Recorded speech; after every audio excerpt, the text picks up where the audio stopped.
I would like to actually begin at the recent chapter Sure. of the genetic modification. Sure. You said you injected something into your shoulder? Yeah. Follistatin? Yeah. So what they actually injected, so, you have DNA inside cells, right? Yeah. But if you have DNA that is just by themselves, not inside a cell, they call them plasmids. And we've known about plasmids for a long time. But the problem is that if you genetically modify a plasmid and put it inside somebody, the plasmid basically breaks down in a few hours. So it's not actually that helpful, right? As in someone else's plasmid? Yeah. Okay. Exactly. Well, actually, they're bacterial plasmids. So it's not even another It's not even human, yeah. They take DNA out of a bacteria, right? They genetically modify that DNA, and then they inject it into you or into an animal or whatever. But the problem is that it breaks down in a couple of hours, so it can't really do its job. Recently, they've discovered a way. This is why the company that does it, that I invested in, is called MiniCircle. We've recently discovered ways of sort of restructuring that plasmid so it doesn't break down as easily, okay? And so now that they've figured that out, they're like, oh, cool, let's try this again. Because instead of the plasmids breaking down in a couple of hours, they'll actually last for a couple of years, okay? And so what's really cool is they take the plasmids, they tell it, they genetically re-engineer it to make whatever protein they want, basically. They inject it into you. Those plasmids go into your own cells and they start living inside your cells, right? So the cells in my arm here are sort of genetically re-engineered to be a little mini factory. And that mini factory is creating this protein called follistatin. And those plasmids, they use your own cell's machinery to make whatever protein, because that's what's already going inside your cells, right? So these cells are living inside my right shoulder. They'll live there for a year or two.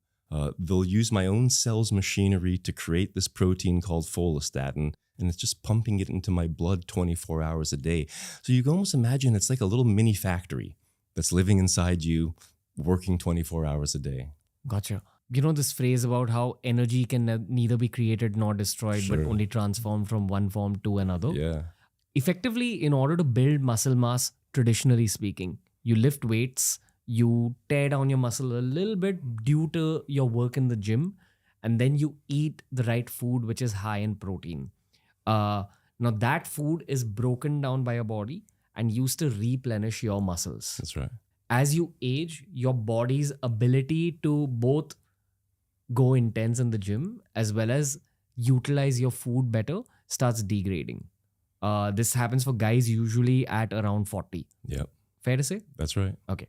What this technology does is that it sits inside your muscle cells all over your body.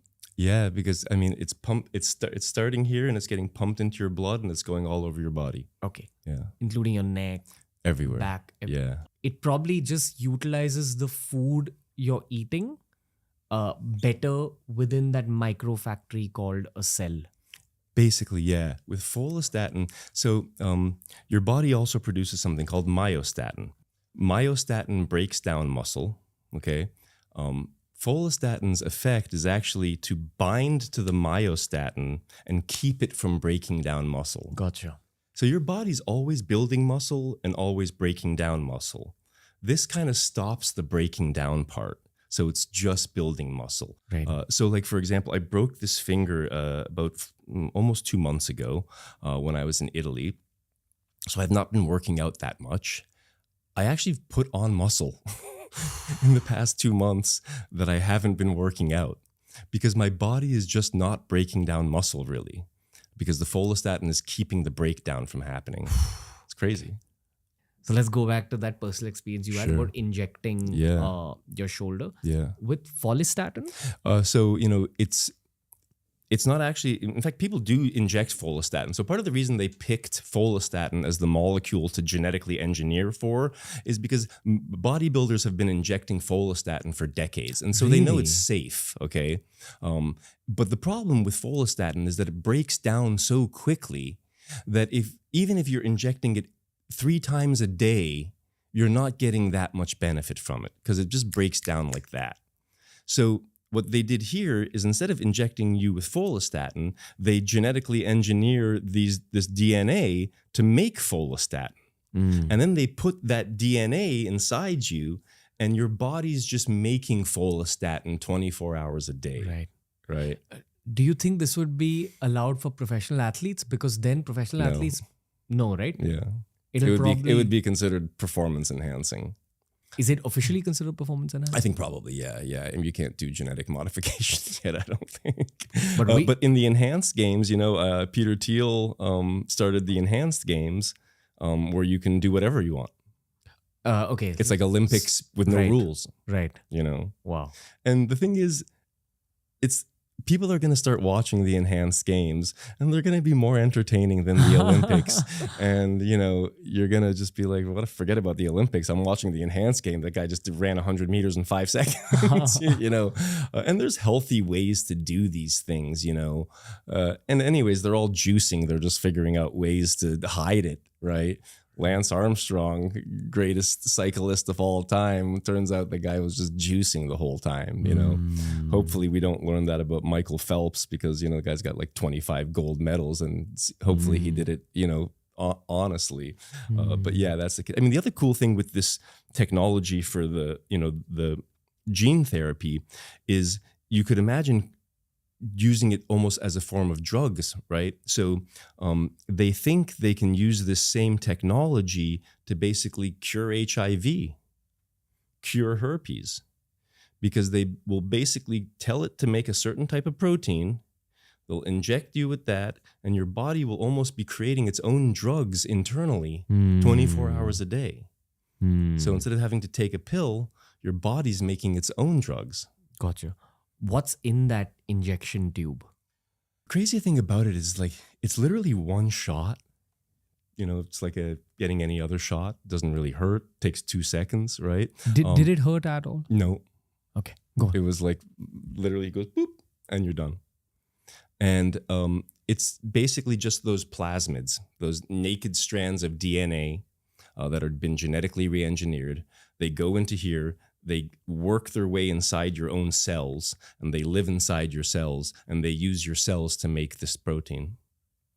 Gotcha. Crazy. So you're saying that this same logic within this technology can be used to perhaps treat HIV in the long term. Yeah. That's what's being researched upon right now. Yeah. But as of now, as we speak in 2024, it just helps you stay jacked. Yeah.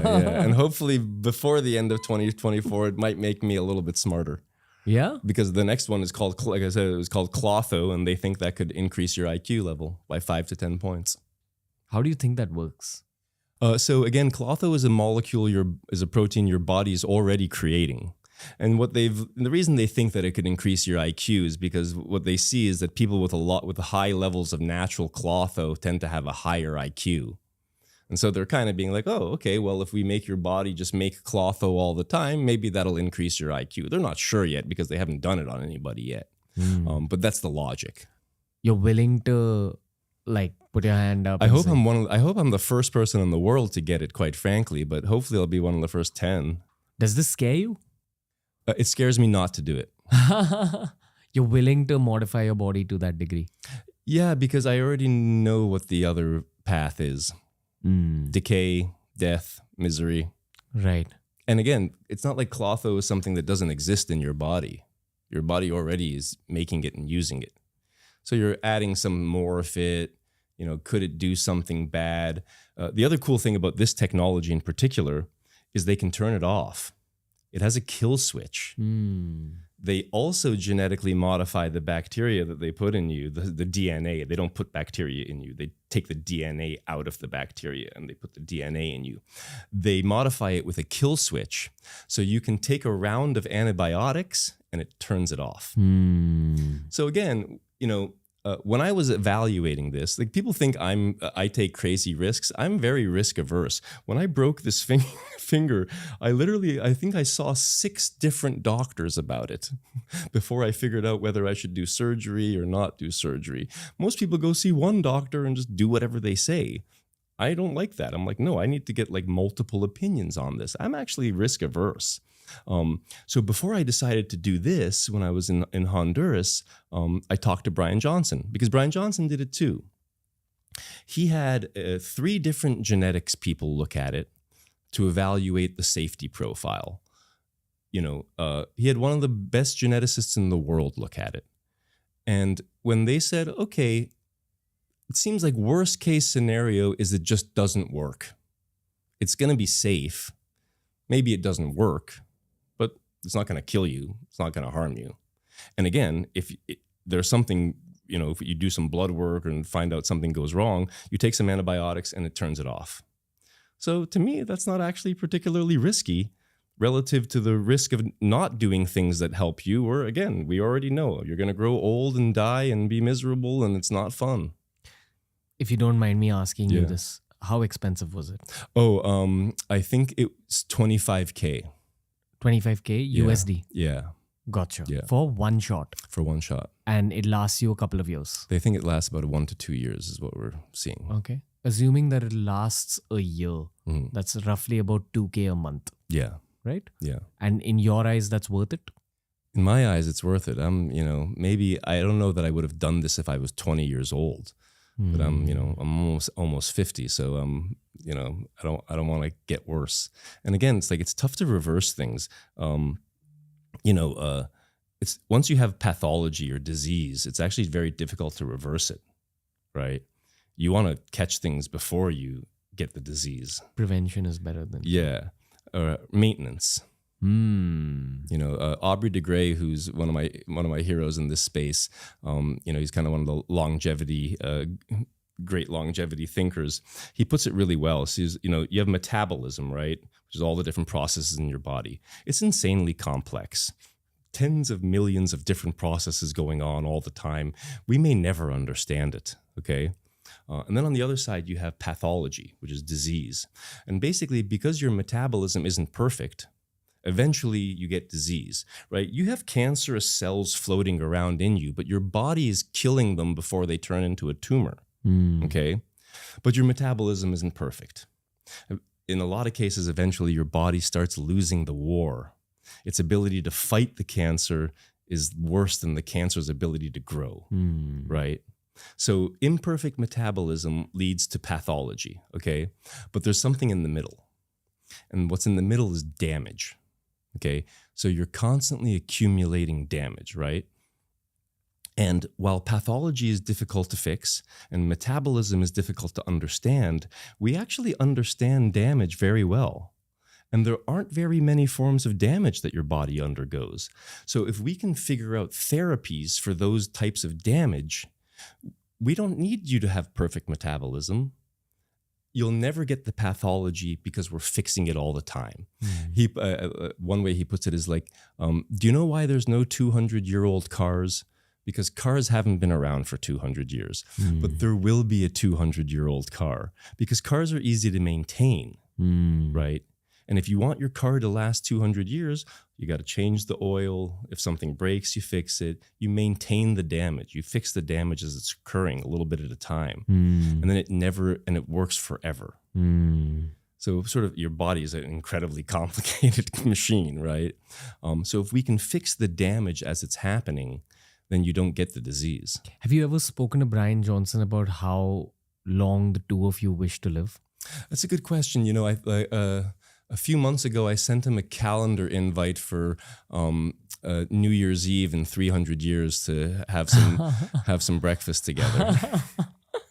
So hopefully we'll make that calendar invitation. Would you want to live that long? I don't ever want to die. And, it's like, do you want to be alive tomorrow? When will your answer to that be no? The only time it might be no is if you are suffering so miserably, right? You're in a bed, you can't move, you're in pain all the time. You might say, I don't want to be alive tomorrow. But if you feel the way you do right now, do you think you'll ever say you don't want to be alive tomorrow? I don't think so. So if I feel the way I do right now, I don't think I'll ever say I don't want to be alive tomorrow. So why would I say I want to be dead in 100 years? What people, it's so weird to me because people are like, oh, I don't want to live forever. And it's like, okay, well, just tell me when you want to be miserable and in pain, because that's what we're talking about avoiding, is just not being suffering from physical decay. You'll always want to be alive tomorrow if you're feeling good today. Okay. You know. Hey, if you enjoyed this clip from the Ranveer Show, we've uploaded a ton of other clips related to a ton of other topics. So explore the channel because there's something for everyone.